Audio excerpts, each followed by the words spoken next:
Hello, everyone. My name is Lindsay Stockdale-Bridson, and I'd like to welcome you to the first Exam Insights webinar for International GCSE Art and Design. This webinar will last for 1 hour. We are very lucky to have Jacqueline Veet, our subject advisor for all our art, design and media qualifications with us today.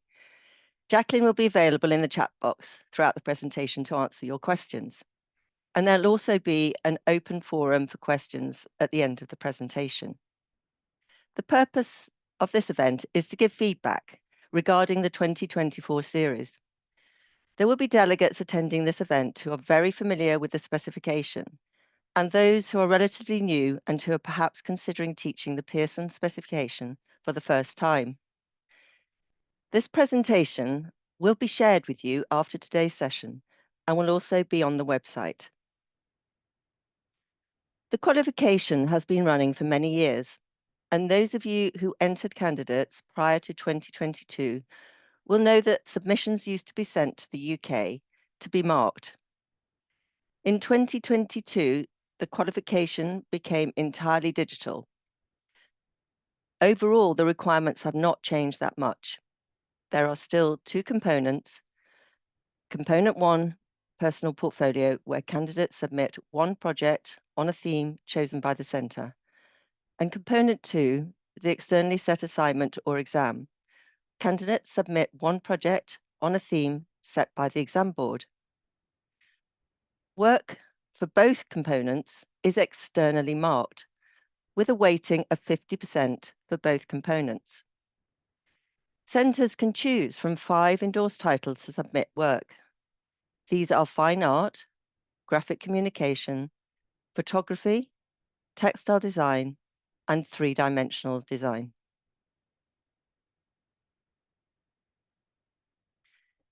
In today's Insight presentation, I'm going to cover the following points.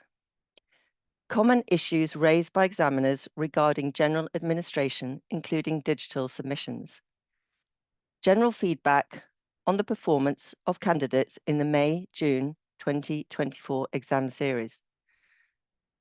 Look at 2 candidate submissions from the 2024 series and suggest how they might improve.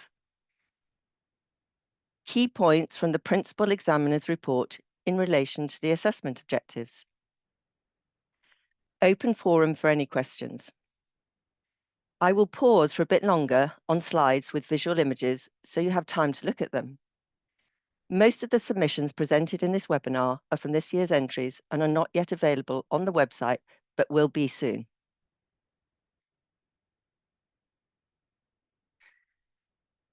We are first going to look at common issues raised by examiners regarding general administration, including digital submissions. We will also look at authentication requirements and the administrative support guide, along with other course materials, including the specification, sample assessments, and exam materials. Forms and administration and teaching and learning materials are all available on the Pearson website. All digital submissions are submitted for assessment via LWT, which stands for the Learner Work Transfer, and these submissions must be submitted by the 31st of May. It is pleasing to report from examiners the presentation formats this year were notably improved from the previous series, with centres adopting a much more consistent and straightforward approach. Work was presented as rolling PDF or PowerPoint presentations. Some centres submitted work as individual photographs, which examiners thought restricted the flow of the work, or centres used random image files, which made the marking slow and unnecessarily complicated. It was also noted by examiners that some centres included their own mark sheets. This is not a requirement, as all work is externally marked by examiners.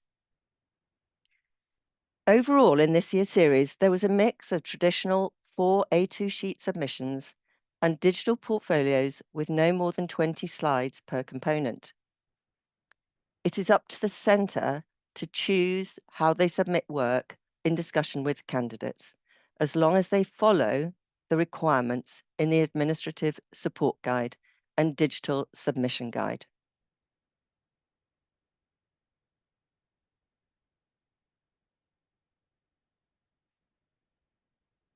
All submissions must include authentication sheets for every candidate for both components, which should be signed by the teacher and the candidate. The authentication sheet is shown on the left of the slide. The screenshot in the middle shows you how to find the authentication form under Course Materials and Forms and Administration. If there is time at the end of this presentation, I can show you how to navigate the homepage. This year, a considerable number of centres did not include authentication sheets with their submissions. This slows down the marking process as examiners have to request authentication sheets from the centre. Examiners also noted that when centres placed authentication sheets at the start of the presentation slides or the A2 sheets, it really helped with administrative logistics. Any use of AI must be referenced in candidate submissions. They must then develop work independently beyond any AI input, evidencing their own creative skills and knowledge. Clear guidance for acceptable use of AI can be found on the Pearson website under Forms and Administration and Guidance for Centres. If you look on the right of the screen, you can see a screenshot of the homepage, and this section is highlighted in yellow. Again, if we have time at the end of the presentation, I will show you how to find these documents.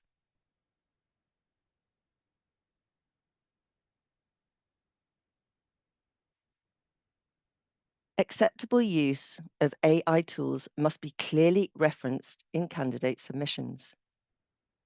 AI tools may be used appropriately as part of a candidate's research and/or as a means of exploring techniques and processes. In the example on the left of this slide, the candidate explains clearly that the image was generated using AI. In the 2024 series, many candidates had used digital platforms, including Procreate, on iPads to photograph their drawings or sketches and then manipulate and explore a range of creative options using Procreate's digital tools. In order to explain their AI through annotation, this candidate writes, "As I don't have any opportunities to take pictures of soldiers, I generated this picture using AI, which proved to be very useful in my project, as it allows me to generate unique pictures that are specific to my theme." For the second slide on the right, the candidate clearly explains their idea and the digital processes used to create it. I will pause for a few minutes, let you have a look at this slide.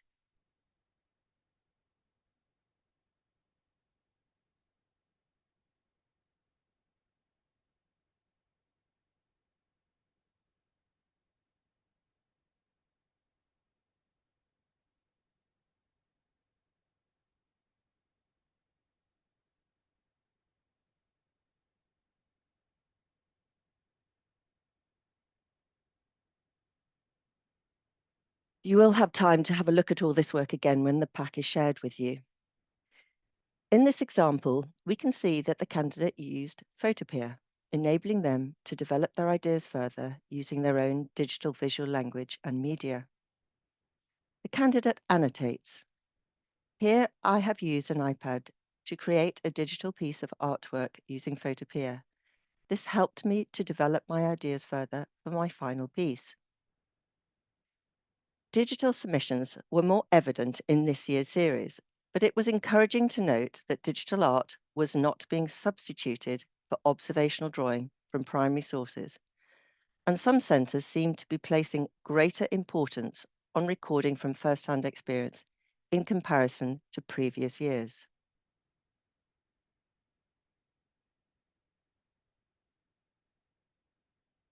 General feedback on performance of candidates in the May-June 2024 exam series. In 2024, all entries reflected the rich cultural diversity of the various countries making submissions from around the globe. The qualification continues to grow, with fine art being the most popular title, followed by graphic communication, photography, three-dimensional design, and textile design. The qualification is externally marked by examiners who use the taxonomy in conjunction with the assessment grid and the standard exemplars when marking work. The taxonomy is shown on the left of the slide and the assessment grid on the right. All examiners are standardised at the start of the examination series by senior examiners and are monitored throughout the marking process. Centres will need to have a clear understanding of the assessment criteria when devising courses and carrying out internal formative assessments of their candidates. Just pause for a few minutes for you to look at these documents.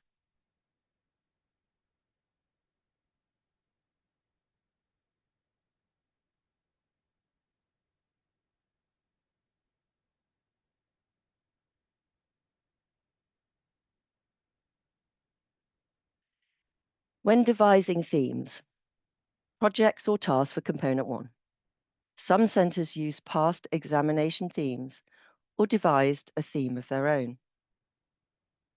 A number of centres encourage candidates to devise and explore their own themes related to personal interests. These candidates selected an individual range of resources responding to their own choice of artists, resulting in some imaginative and exciting outcomes. It was pleasing to note that some centres used local artists and visited galleries and exhibitions if the opportunity was available. And it was encouraging to see local traditions and culture reflected in the candidates' work. Most candidates understood the requirements of the 4 assessment objectives and structured their work around these. It should be noted that in 2024, a number of centres chose to submit more than one project by candidates for assessment. Centres should refrain from doing this when submitting work in future, as only one project should be submitted for Component 1, personal portfolio, and one project for Component 2, the ESA or exam. Centres should select the best project for Component 1 that each candidate has produced during the course. This project should show a clear journey of research and provide evidence of all 4 assessment objectives. I will pause for a few minutes for you to look at this submission of work, which was presented on 4 A2 sheets and achieved a mark of 44, 11 marks for each assessment objective.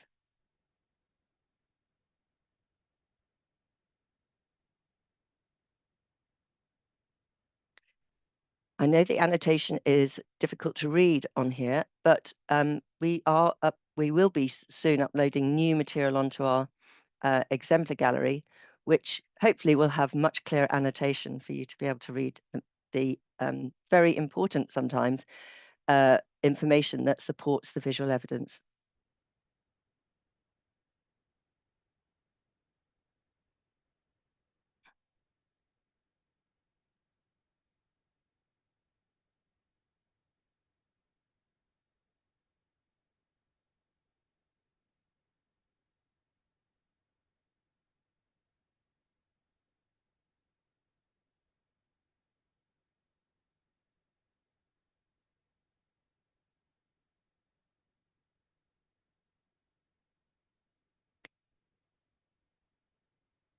A very small number of centres did the wrong ESA theme, exam theme. Instead of using the International Art and Design title Protect, they used the UK GCSE title Power. Some of the most powerful and creative work in response to the theme Protect was based around personal stories and experiences, including culture, family, friends, and heritage. Global issues are one of the ideas generated, particularly the issue of protecting the planet from man-made ecological disasters. In some submissions this year, it was clear that a lack of previous experience when working to a shorter timescale had inhibited personal responses in some exam submissions. Many centres incorporate a mock exam into component 1, which gives candidates an opportunity to practice managing the time element of the 10 hours sustained test. This candidate's work, which will be on the website soon, achieved full marks of 72. And we are really pleased to have examples like this that are going to be on the website too, so that you have a good idea when you're doing your formative assessments of where your candidates could be placed.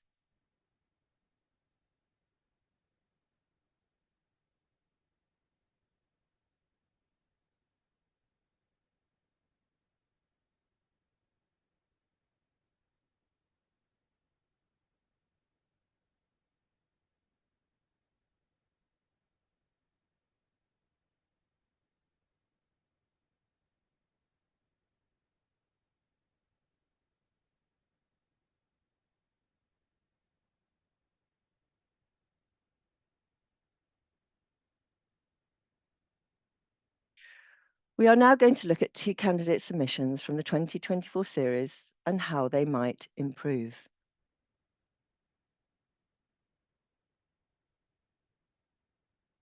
This fine art candidate presents their work for component 1 on 4 A2 sheets. This includes 3 sheets of supporting studies and 1 for the final outcome. Prep sheet 1. Recording ideas through responding to sources. Candidates don't have to label each sheet, Prep 1, Prep 2, etc., but they can if they think it is easier to present their work in chronological order. In this submission, the candidate responds to the contrast of urban and rural landscapes, with images based on their personal experiences, and include a small mind map to document their response to the theme, Urban Reflections. The skull represents the harsh reality of city life in comparison to the peaceful beauty of the landscape. Annotation is used to explain their thoughts and initial ideas and supports the visual evidence.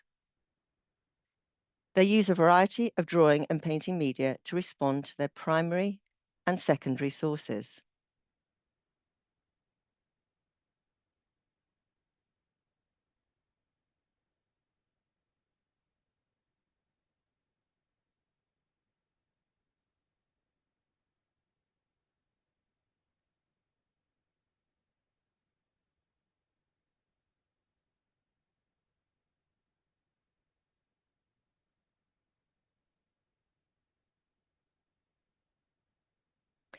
Prep sheet 2, Artist Research.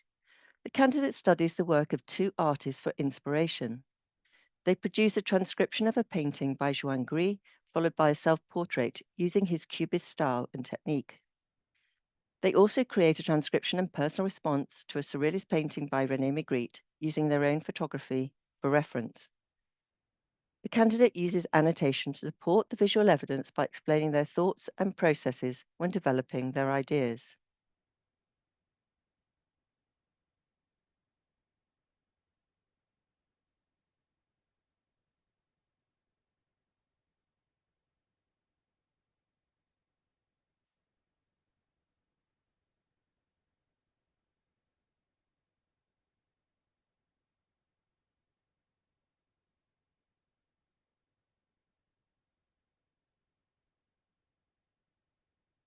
Prep sheet 3.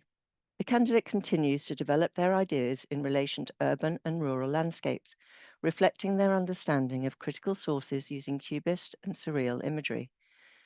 The candidate annotates about different lifestyles and landscapes and how they can influence our lives. The skull idea is reintroduced, incorporating the candidate's own image.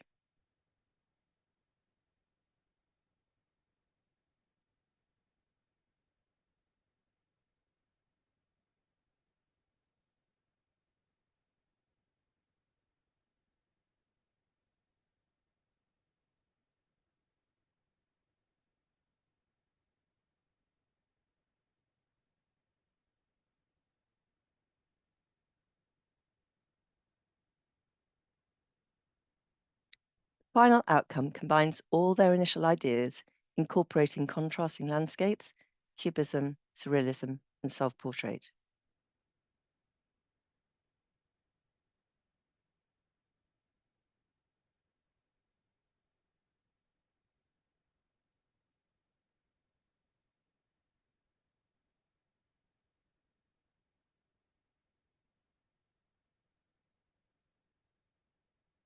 This candidate has achieved most of the key word descriptors in Mark Band 3, Emerging Competent Ability. Assessment Objective 4 is less secure than the other three assessment objectives, hence achieving mostly emerging competent ability rather than fully. To move into Mark Band 4, Competent and Consistent Ability, the candidate would need to develop their ideas further and in more depth, looking at a wider range of sources. They would also need to experiment more with a range of media, demonstrating more skill in their use of materials, techniques, and processes. When recording observations, a more confident use of visual language skills would be required, and the final outcome would need to demonstrate better understanding of the formal elements.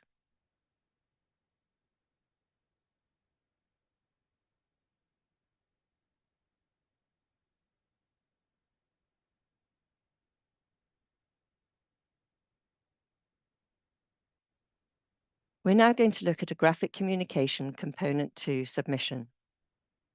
This graphic communication candidate presents their work for component 2 on slides. The theme for this submission is Protect, which was this year's exam title. The candidate creates a mind map and mood board and annotates. The aim is to evoke a sense of artistry and humanities infused with modern elements.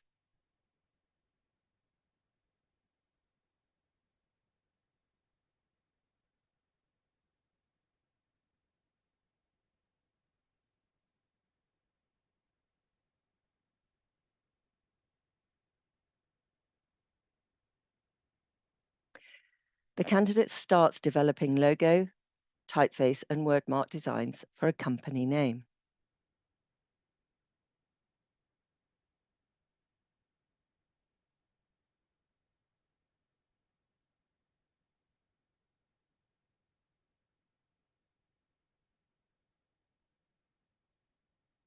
The candidate takes a series of photographs using only black and white Fujifilm and writes, "When designing the logo, I had already begun to conceptualize the theme colors for my company. Initially, I wanted to use the simplest colors of black, white, and gray, which were all the colors that could be expressed in the early days. Black and white photos can better convey the relationship between light and shadow. Some of my photos were taken with a Fujifilm camera in black and white, without any post-processing color adjustments. I believe that black and white photos have a powerful magic to simplify complexity, drawing attention to the light and shadows, perspective, and the story the photographer wants to tell. However, when it comes to designing interfaces for a company's website or app using only black, white, and gray, it can seem a bit monotonous. Therefore, I have added red for a strong contrast, providing a visual impact and capturing the essence.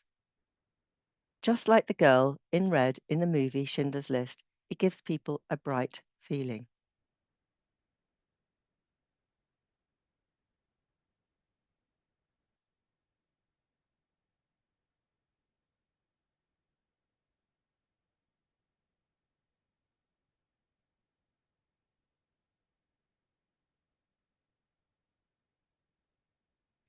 The candidate then experiments using ProCapture app design.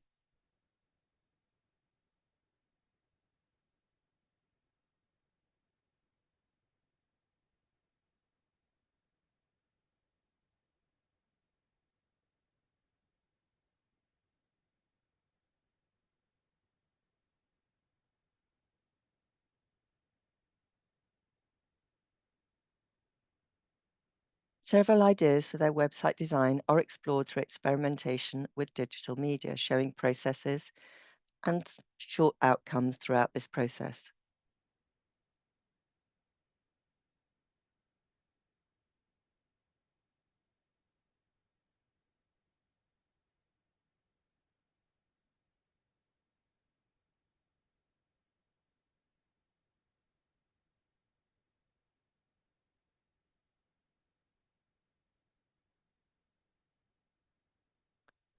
For the final outcome and 10-hour time test, the candidate produces a website design using their logo and strapline, and final app design with accessories.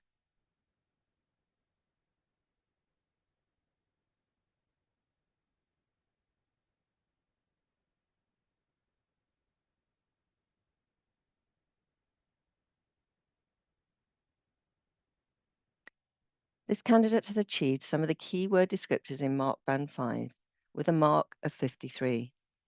It is fully resolved and comprehensive, with assessment objective 4 being the strength of the submission. For the submission to be placed higher within Mark Band 5, confident and assured, the candidate would benefit from taking greater risks within the development of ideas and sources which have informed them. They could have experimented more with techniques and processes, enabling them to create a more exciting and fully resolved finished outcome.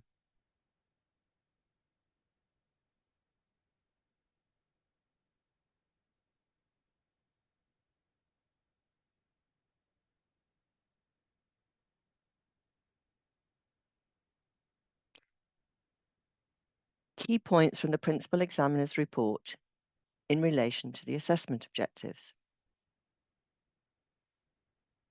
The Principal Examiner Feedback Report reviews the 2024 series of the International GCSE Art and Design and summarises feedback from examiners.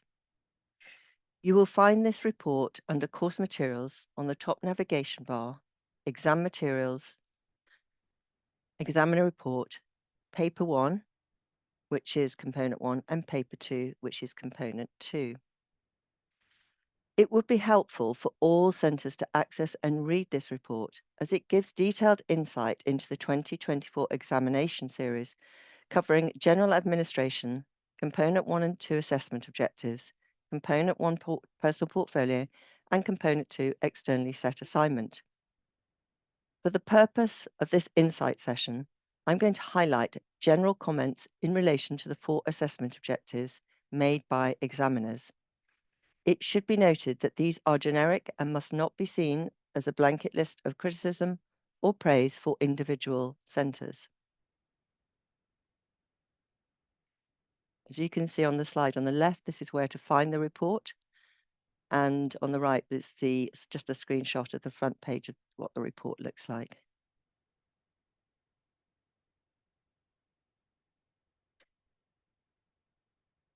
So we're now going to look at the strengths and areas for improvement for each assessment objective for both components. Assessment Objective 1, develop ideas through investigations, demonstrating a critical understanding of sources. The strengths: excellent use of local environment and culture as a starting point. Artists' connections were effective and clearly supported candidates' ideas and development of skills. Excellent recording seen in many candidates' work, which was skillful and accomplished. And higher achieving candidates showed clear connections to sources. Areas for improvement. Candidates sometimes change from one idea to another without adequate depth in terms of development. Candidates who made no reference to artists often struggled to demonstrate critical understanding. Some centres presented work without a clear theme for Component 1, presenting a collection of unrelated images. Some candidates presented repetitive images or drawings.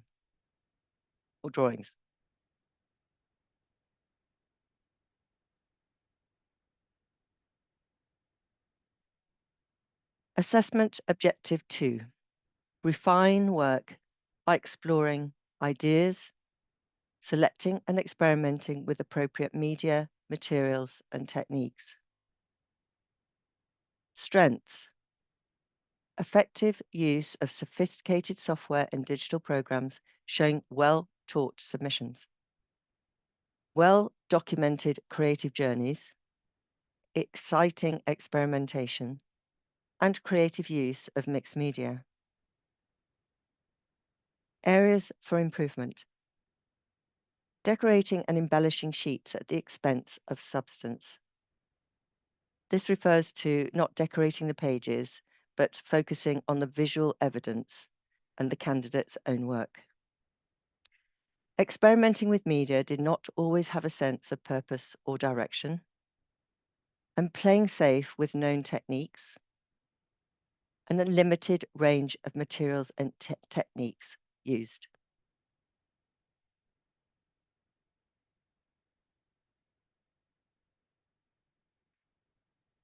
Assessment Objective 3. Record ideas, observations, and insights relevant to intentions as work progresses. Strengths. Recording showed advanced skills and exceptional performance. Good evidence of having worked from direct observation and experience. Candidates who performed well in this area moved beyond simply copying and looked at how this informs more experiments within their personal areas of study. Recording from primary and secondary source material had fueled candidates to take creative risks in their work. Areas for improvement. Excessive use of secondary source images from magazines, internet, or Pinterest. Recording and drawing is simplistic and repetitive. Incomplete or unrecorded journey. And recording with no clear intentions.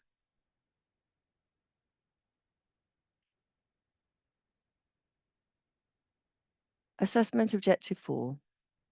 Present a personal and meaningful response that realizes intentions and demonstrates an understanding of visual language. So this is the final outcomes.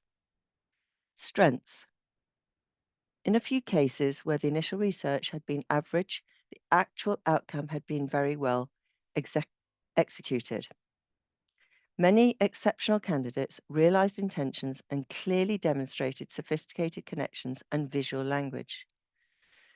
Outstanding, fully resolved, independent, imaginative, and in some cases exciting personal outcomes. Considered outcomes showed clear selection from research work. Areas for improvement. Final outcomes did not always show the promise of initial research. Some final outcomes were just a copy of smaller, repeated earlier work from the research sheets, showing no development or extension of work. Some candidates often repeated ideas and images without any development or progression, producing final outcomes that bore little or no connection to the sources explored. A number of candidates struggled to develop a personal response, and extensive practice trials resulted in a lack of vitality in the final outcome.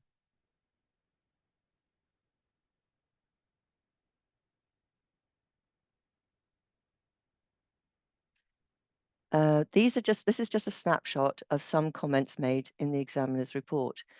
If, as I said earlier in the presentation, if you read the full principal examiner's report on the website, you will get a lot more information. This is just a snapshot. And it should really help inform you and your centres in how you can move forward in your work and planning for your courses for the exam unit and for the following year's course. Jacqueline has produced a range of resources for centres on the website, which includes a selection of bite-sized videos covering a range of helpful topics. These are short videos and are excellent reference to support you in delivering this qualification. The link is in this title.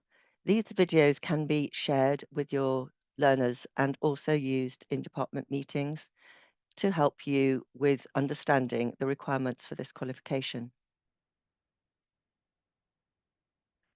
We have a brand new component 2 bite-sized video and component 2 for our, and this focuses on the planning and delivering component 2 externally set assignment. This has only just been released and it's fantastic. It's excellent. I watched it yesterday and it provides starting points for teachers and students and showcases visual examples of students' creative journeys and offers guidance for the 10-hour period of sustained focus. The link is in the title. Jacqueline, would you like to say a little bit more about this?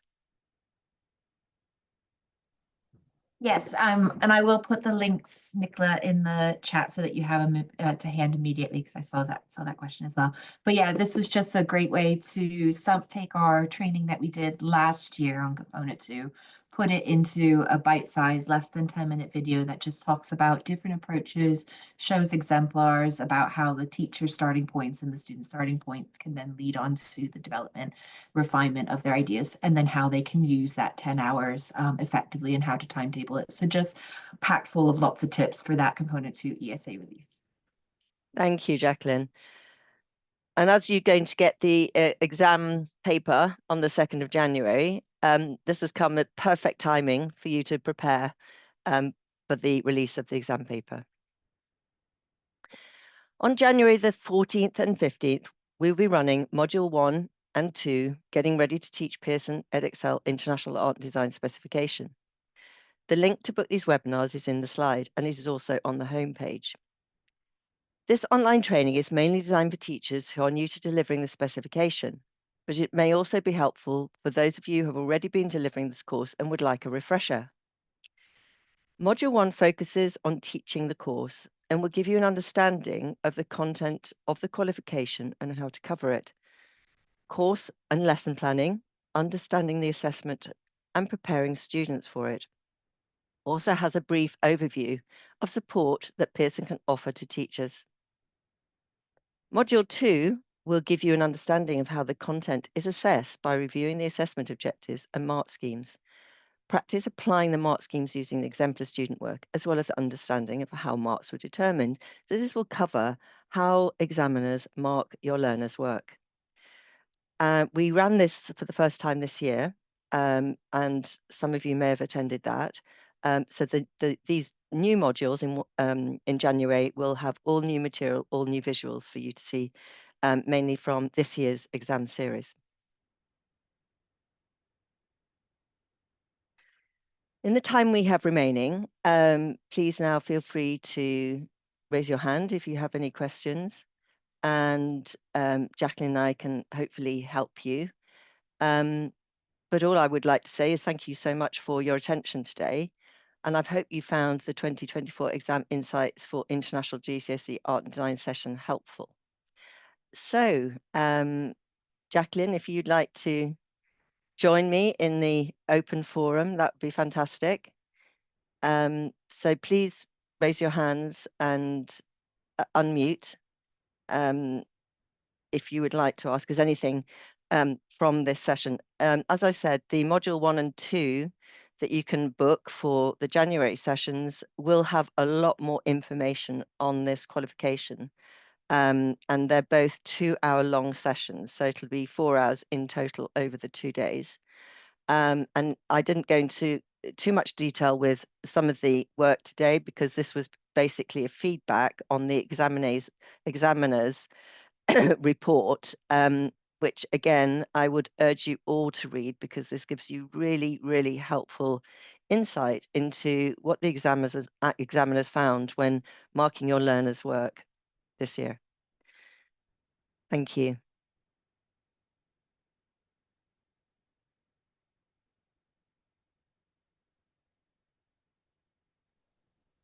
I just wanted to let everyone know I've popped some links in there in the chat. I've put the link to the bite-sized videos as well as the new Component 2 video and a link to the exemplar gallery, which is currently being updated. I've actually shortlisted a whole bunch of new exemplars, which I'm going through with the senior team this week. So we're hoping to get those up in the new year for you guys. If you sign up for my art, design, and media updates, I'll publish when those are available. I also put a link to the Module 1 and 2 training dates, and then I'll put a link to where you can download the Component 2 paper as well as sign up for my art, design, media updates. But I see some hands have gone up, so I'll come off. I'll mute. There's one question in the chat. Can we photograph the final outcome for fine art? Yes, you can. So you could work on a larger scale. You could work on A1 size if you wanted to, but then photograph it so you could put it in a slide, or you could fix it to A2 sheets. That's absolutely fine. Art teachers can set their own themes for component 1. but not for component 2. That's set by the exam board.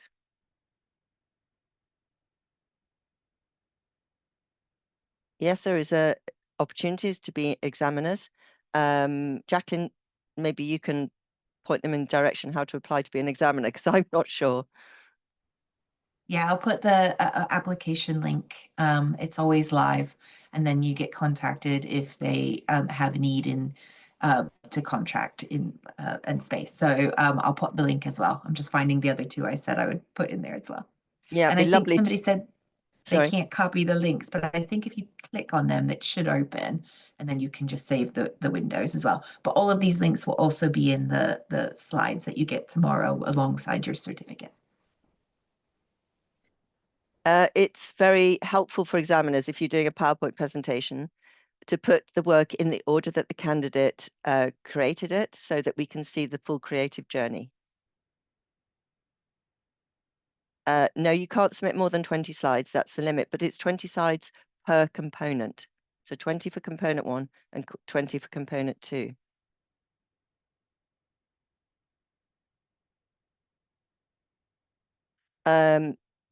Thank you, Antoinette. Yes, they could unmute if they've raised their hands. Thank you.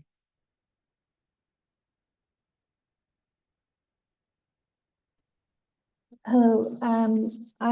I've noticed some of the slides had the first 3 sheets photographed, and then afterwards they broke down those 3 sheets with like 2 pictures per slide, and then at the bottom it went onto a final. Is that a kind of layout that you would like? We will be covering how to present work for assessment in Module 1 in January in more detail. But you can, yes, you can sort of photograph, you could put sort of the photograph the A2 sheets in the slide presentation, as long as you don't go over the 20 slides. But it's important to be selective in the material that you put in. So there's no point sort of repeating images. It's better to select the best work to present for assessment, as long as you show that sustained line of inquiry in that creative journey.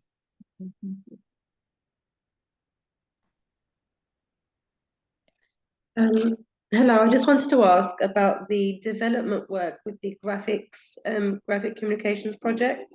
The students that I have at the moment, they're kind of struggling on how to show their development work, as it's basically mainly like digital work.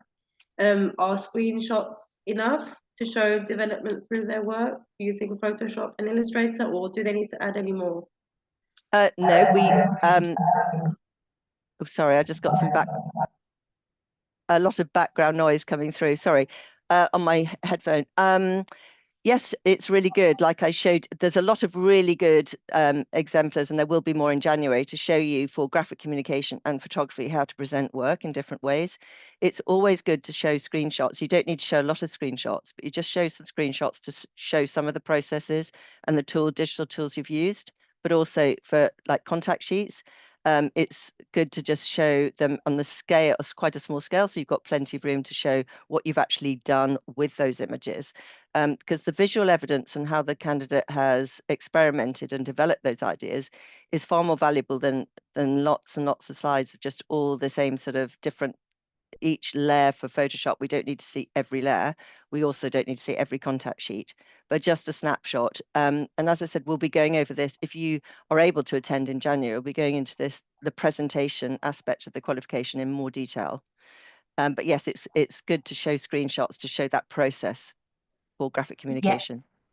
I also always recommend that we consider the digital art as we would with, say, a painting. You wouldn't show every single stage of the painting, but you would show kind of key points. So just like with digital art then, or with photography, it's good to show those kind of key points. And there's some really good exemplars in the gallery that show those little snapshots. I think the one that comes to mind is the hands one, which is in performance band 6.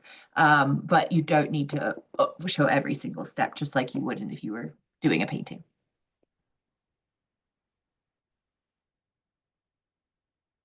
I'll also say that we have a brand new Pearson Edexcel Art and Design Facebook teacher group. So I will put that link in there as well right now. And I just recommend that's for anybody who's delivering A-level, UK GCSE or international GCSE. And it's just a community for teachers to help each other. And I lead it so that I can share things.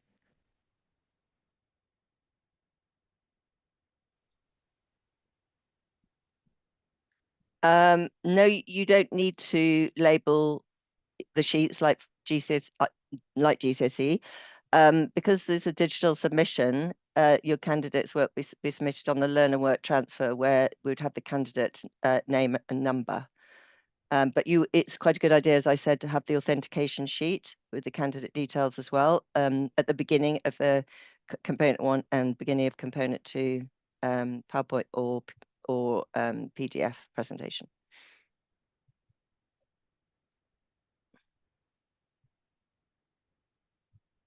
Really good questions. I'm just looking through the chat. Really good questions. Fantastic.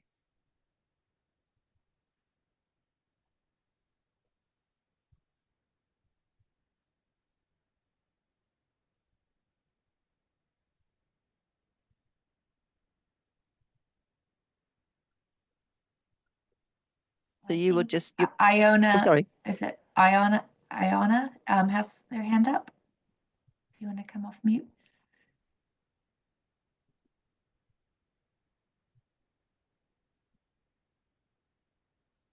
Oh, don't know if you can hear me.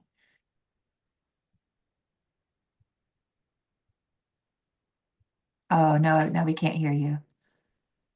The recording will be available on the website, and you will be shared a copy of this presentation. I'm not sure when Antoinette will share it with you, but the events team will share it with you in the next couple of days, I would imagine. But it will be on the website. The recording will also be on the website. So if you joined the session late, or some of your delegates were unable to attend, then you will be able to listen to it again. Yes, all of our events get added to the art and design recordings playlist on YouTube. So I will put that link in there as well. Okay. Antoinette's just informed me that the slides will be sent to you at 6 p.m. GMT tomorrow. It'd be really good if you can sign up for the January module 1 and 2, because this will give you a lot of information. You will have had the exam paper by then. Hopefully you'll have watched Jacqueline's fantastic component 2 video by then too. And then if you've still got any more questions, certainly about component 2, you'll be able to see the images that I'll be showing you and ask questions on that. And I see that Iona's written a question in the chat, since we weren't able to hear off mute. It says, can we get comments with the grades? Unfortunately, this qualification doesn't have a feedback service, because the reason why GCSE and A-level will get a report with feedback is because that report is only focusing on feeding back about internal assessment.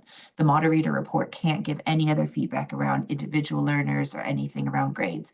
It can only comment on the accuracy of internal assessment. Because this qualification has no internal assessment, it does not then require that feedback. So we don't have a feedback service for this qualification. Instead, what this one gets is a breakdown by assessment objective and component on Results Plus.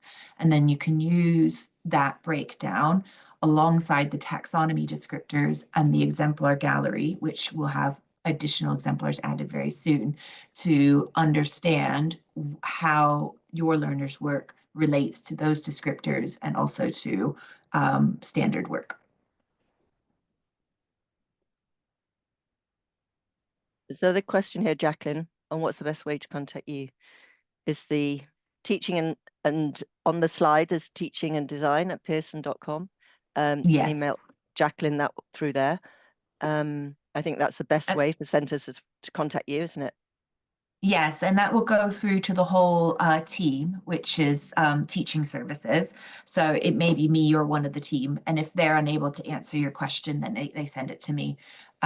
So yeah, one of us will be able, that's the best way to contact because it will definitely get through. The other way is to book a one-to-one, which is available on the qualification page. There will be a link that says sign up for a 15-minute chat or whatever. Subject advisor booking. So if you wanted to do a virtual 15-minute catch up, they seem short, but actually we were able to get through quite a bit during the 15 minutes.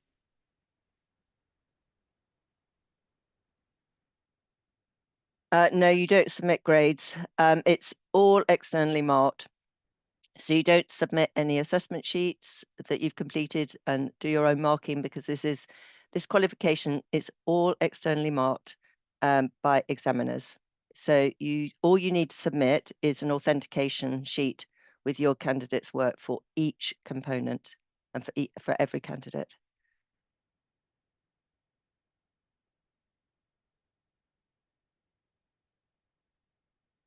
Again, in January in the sessions, I'll be going through this in a lot more detail, and I'll also be explaining how examiners mark your learners' work.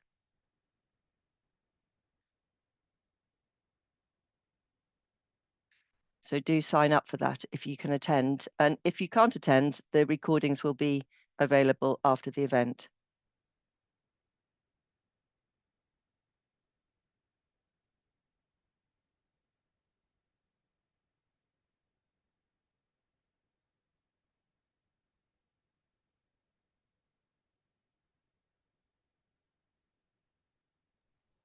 Are there any other questions before we finish today?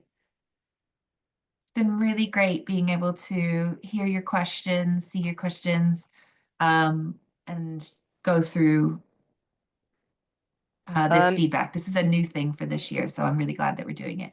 And the sign up for the module 1 and module 2, I've popped the link in the chat. There's a lot of links though, so I understand. I'll put them on there. And also the links in the slide too. If I go back, just go back.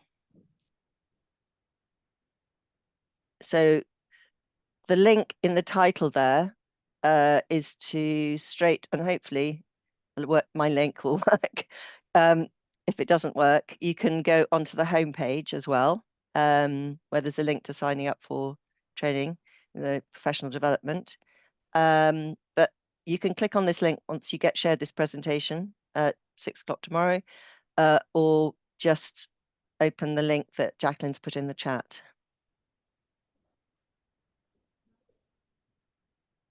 Also, I see there's a question about marking. There is no requirement for internal marking for this qualification. It's 100% externally assessed. If you want to do internal assessment for kind of formative assessment to report to the students or to report to parents or the management, that's absolutely fine. And I always recommend that people use the taxonomy, the assessment grid, and the exemplar gallery. Those are the 3 triangulated points for assessment. But you do not submit any marking to us whatsoever, and there is no requirement for marking. And regarding the numbers of techniques as well, somebody put, we don't set quantity on anything. It's always about what is appropriate for that student's sustained line of inquiry. And I highly recommend looking at the exemplar gallery, and it also will be updated soon too, because that gives you a good idea, and you go to each performance band to see what the candidates have done in terms of experimentation against the grades that they achieved. And that's quite good, very good and helpful for you when you're doing a formative assessments, is to use that exemplar gallery and try and line up the similar visual characteristics of the work.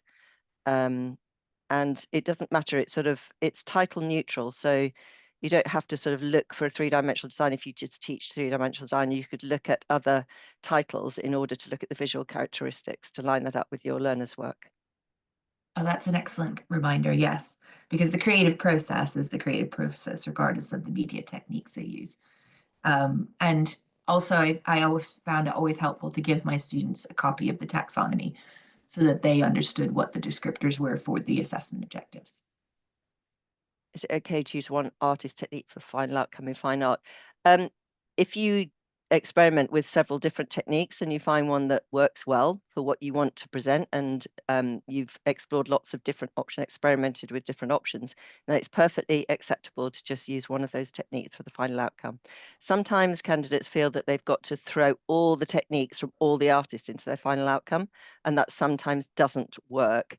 As the example we saw earlier in this presentation of the candidate that had looked at Joan Gris and had looked at Magritte and cubism and landscapes, and just basically threw everything into that final outcome, which was the less secure assessment objective of the whole thing. They might have been best just to focus on cubism or surrealism for the final outcome, and it may have been a stronger piece.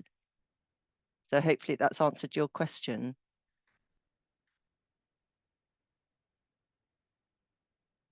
So what's this application? I've scrolled down. Examiner. Oh no, you can be an examiner for international IGCSE. And is that the same link, Jacqueline, to apply to be an examiner for international GCSE? I'm sorry, I don't deal with all this side of the qualifications, so I'm not sure. We always we're always looking for new people. Yeah, it says London, but that's only because that's where the head office is based. Yeah, but we'd love you to apply. We're always looking for examiners in our international centres. That would be great. A message. You can't get into the link. Jacqueline, is that apart from your link that you put on here, this Iona can't get into the link. The link in my slide should work. But for the examiner role, I think also. Okay. If you're not able to open any of the links for any reason, because I know that the session's ending now, email teachingartanddesign@pearson.com, which is on the slides that you're getting, or you can just go to the qualification page and click on there, and I'll send across anything that you missed. Okay, well, thank you very much for attending today. Jacqueline and I have really enjoyed helping you through the question session, and hopefully you found the information in the presentation helpful, and you'll be able to look at it at your own leisure when it's shared with you, and the recording too. I hope you all have a great day. I don't know what time it is with you, but some of you may be going to bed, some of you might just be getting up, but thank you so much for attending, and we've really enjoyed having you in this webinar today. Thank you.